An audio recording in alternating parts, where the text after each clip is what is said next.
Kilometre. मतलब सालबेग का जन्म स्थान यही है, पास में ही है। वाह, जाऊंगा मैं दर्शन करने, अगर कोई स्थान होगा वहां तो। उनकी समाधि तो है ठाकुर जी की रथ यात्रा क्षेत्र में।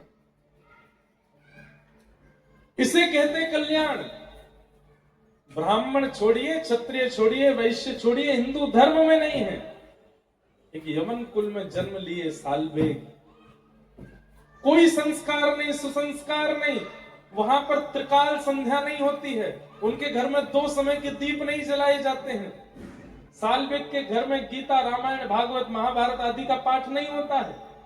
केवल माँ, क्योंकि माँ ब्राह्मणी थी उनकी, माँ समय समय पर महाप्रभु जगन्नाथ जी की लीला सुनाती है और उसका प्रभाव ऐसा, अपनी छत पर खड़े होकर के सालबेग स्तुति गाते हैं और कोसों दूर महाप्रभु जगन्नाथ जी का रथ रुक जाता है। राजा और सब पंडा पुजारी चरणों में प्रणाम करते हैं, महाप्रभु क्या अपराध हुआ? बोले मेरा एक भक्त मुझे पुकार रहा है, जब तक वो मेरे सामने नहीं आएगा मेरा रथ आगे नहीं बढ़ेगा, उसको बुलाओ, उसको लेके आओ। पालकी लेकर के राजा गए हैं और सालबेग की मां सहित उनको लेकर के जब जगन्नाथपुरी पहुंचे, जैसे ही सालबेग सन्मुख आया है, अरे कहा कहना तो ऐसा चाहिए कि सालबेग महाप्रभु जी का दर्शन कर रहे हैं, लेकिन उल्टा हो रहा है, सालबेग का दर्शन महाप्रभु जी कर रहे हैं। और सालबेग को देखते ही महाप्रभु जी का रथ बिना खींचे आगे बढ़ने लगा, मानो जैसे वो नहीं तड़प रहा है उनसे मिलने के लिए, महाप्रभु जी तड़प रहे हैं उससे मिलने के लिए। एक बात याद रखना बंधुओं, और ये बिल्कुल सत्य है, इसमें कोई बनावटी बात नहीं है। यदि कोई कृष्ण विरह में, महाप्रभु जी के विरह में, धाम के विरह में, जगन्नाथ जी के विरह में रो रहा है, व्याकुल हो रहा है, इसका मतलब वो व्याकुल नहीं है, ठाकुर भी व्याकुल है उससे मिलने के लिए। आप नहीं रो सकते उनकी याद में, वे जब आपसे मिलने को व्याकुल होते तभी आप रोते हो। ये कल्याण है कि ऐसे कुल में जन्मा सालबेग महाप्रभु जी की प्राप्ति कर लेता। हम यहां पर इतने बड़े बड़े बातें बनाते हैं, क्या अनुभव किया ठाकुर जी का आज तक? कुछ भी नहीं। ये कल्याण है। कल्याण तो, कल्याण की परिभाषा यही है, धन कमाया, यश कमाया, ऐश्वर्य कमाया, संपत्ति कमाई, सब कुछ कमाया और सब करके निकल गए दुनिया से, ये कल्याण नहीं है। भूल जाएगी दुनिया आपको। लेकिन कुछ नहीं कमा पाए, लेकिन मृत्यु आई उससे पहले पहले साक्षात ठाकुर जी को अपने सामने प्रकट करके उनका दर्शन कर लिया अपनी प्रेम लक्षणा भक्ति से, ये आपका कल्याण है। धन कमाइए, ऐश्वर्य प्राप्त कीजिए, यश प्राप्त कीजिए, सब कुछ प्राप्त रखिए, लेकिन सबके पीछे उद्देश्य मेरी मृत्यु आवे उससे पहले महाप्रभु जी को आना है, ये उद्देश्य रखिए, यही कल्याण है। और वही प्रश्न यहां पर कर रहे हैं, श्रेयसाम यद भवेत् श्रेय, श्रेष्ठ से श्रेष्ठ, पवित्र से पवित्र भगवत प्राप्ति का साधन क्या है, कृपा कर मुझे बता। इस कलिकाल में ठाकुर जी कैसे मिलेंगे? तब सूत जी महाराज कहते हैं, सूत जी उत्तर देते हुए बता रहे हैं कि इस कलिकाल में भगवत प्राप्ति के साधन तो अनेक हैं, लेकिन आपने कहा श्रेष्ठ से श्रेष्ठ और पवित्र से पवित्र, तो ये श्रेष्ठ और पवित्र की उपमा में यदि आप पूछ रहे हो साधन, तो एक ही है, क्या? श्रीमद् भागवतम शास्त्रम कलौ कीरेण भाषितम्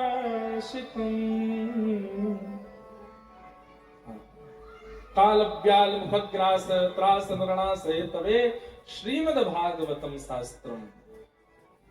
श्रीमद् भागवत रूपी शास्त्र, आद्योपांत इनका अनुसंधान अपने जीवन में करने लग जाओ, कलिकाल में भगवत प्राप्ति हो जाएगी। ये दावे के साथ सूत जी महाराज कह रहे हैं। आप कहोगे महाराज जी आप व्यास मंच पर बैठ करके बोल रहे हो, आप तो इतनी कथाएं कर चुके होंगे, आपको हो गया भगवत अनुभव। अब अनुभव कैसा होता है ये तो बताना भी नहीं चाहिए सबको, और हुआ है इसका अभिमान करके भी मैं नहीं बोलूंगा कुछ यहां से, लेकिन कुछ बातें ऐसी बताऊंगा जो नॉर्मल नहीं है। पहली, दुनिया के किसी कोने में कथा हो, महाप्रभु जगन्नाथ जी का किसी भक्त के द्वारा प्रसाद आ ही जाता है कथा में, ये अनुभव नहीं है तो क्या है। इंदौर में एक दिन का प्रसंग करने गया था, वहां भी कोई महाप्रसाद दूर से दिखा रहा था, आपके लिए पुरी से लेके आए। उससे पहले कथा चल रही थी वृंदावन धाम में, वहां पर तो कितने महाप्रसाद लेके महाप्रभु जी के आए। और केवल महाप्रसाद नहीं आता है, कोई नाथ द्वारा से प्रसाद लेके आता है, कोई महाप्रभु जी का महाप्रसाद लेके आता है, कोई तिरुपति बालाजी का लड्डू लेके, हर कथा में होता है ऐसा। एक की बात नहीं करना हूं मैं वृंदावन वासी हूं। राधा रमण जी की कुलिया, बिहारी जी का भोग, गिरिराज जी का 56 भोग, इतने वैष्णव आते हैं कथा में और दूर से कहते हम महाराज जी के लिए कुछ लाए हैं, ये प्रसाद मंच तक पहुंचवा दो। आज भी कथा के प्रारंभ में महाप्रसाद आ गया।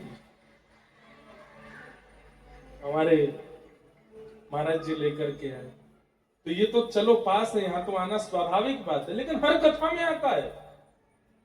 अब मैं कैसे ना मानूं कि कथा करने से मुझे भगवत प्राप्ति नहीं हो रही है। हर कथा में ठाकुर जी आ रहे हैं। चैतन्य महाप्रभु तो उद्घोष करके कहते हैं महाप्रसादे गोविंदे, साक्षात गोविंद है महाप्रसाद। महाप्रसाद को पाने का नियम क्या है?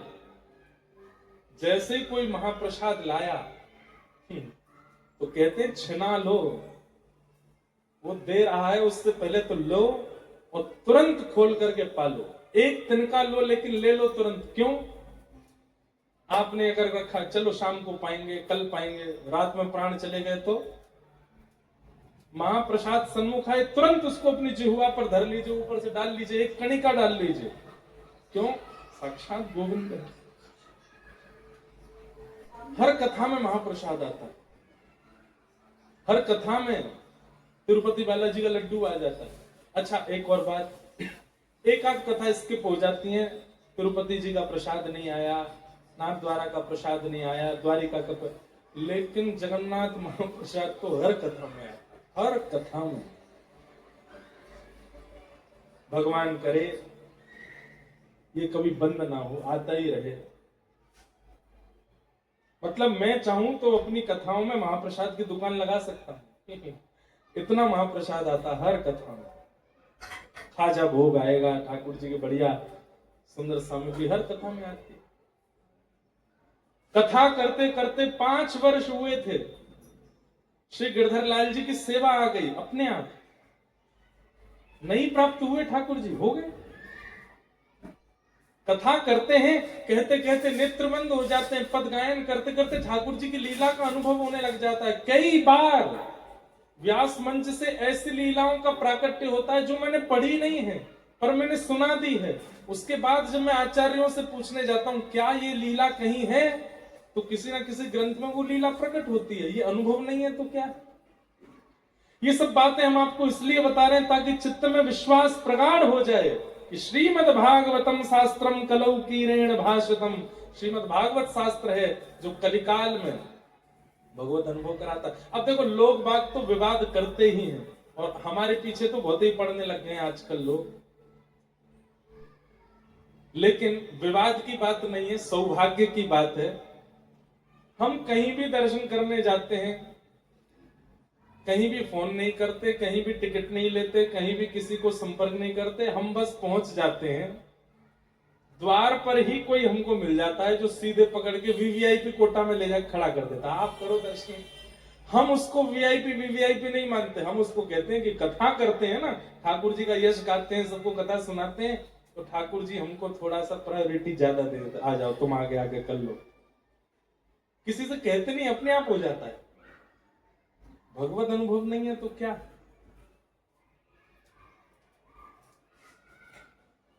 ये छोटे छोटे अनुभव, ये तो वो हैं जो मैं बता सकता हूं। बहुत अनुभव होते हैं ऐसे। भागवत जी की सन्निधि ग्रहण करके देखिए, आपको भी अनुभव होने लग जाएंगे, आपको भी उन भावनाओं का अनुभव होने लगेगा। श्रीमद्भागवतम शास्त्रम कलौ कीरेण मेरी अभी कलकत्ता में कथा थी इस साल जनवरी में। तो अभी कटक में तो ये नियम नहीं चल पाएगा, वैसे चल सकता है अगर मैं चाह जाऊं तो। मैं पुरी में रसोई का प्रसाद नहीं पाता, पुरी में केवल महाप्रसाद ही पाते हैं। जितने दिन पुरी में रहेंगे, आ गया, जब हम पुरी में रहते हैं तो हमारे रसोईया बाबा जो है वो खर्राटे मार के सोते हैं, क्योंकि हम कुछ बनवाते नहीं वहां, रोटी सब्जी दाल चावल कुछ नहीं, केवल महाप्रसाद पाएंगे। कलकत्ता में मेरी कथा थी तो हमारे पुरी के कुछ प्रेमी वैष्णव सुबह महाप्रसाद लेकर के वंदे भारत एक्सप्रेस में बैठे, शाम को कलकत्ता पहुंच के वहां आकर के महाप्रसाद पवाया। उस दिन भी और गरम गरम महाप्रसाद। कि ठाकुर जी की कृपा नहीं है तो क्या, महाप्रसाद उससे अच्छा। जगन्नाथपुरी में सब महा है, बाकी जगह समुद्र ही, यहां महोदधि है, महादधि। बाकी जगह प्रभु है, यहां महाप्रभु। बाकी जगह प्रसाद है, यहां महाप्रसाद। सब कुछ महा है यहां पे। लेकिन महाप्रसाद कैसे बनता है, इसकी कई लोगों को शायद कथा नहीं पता।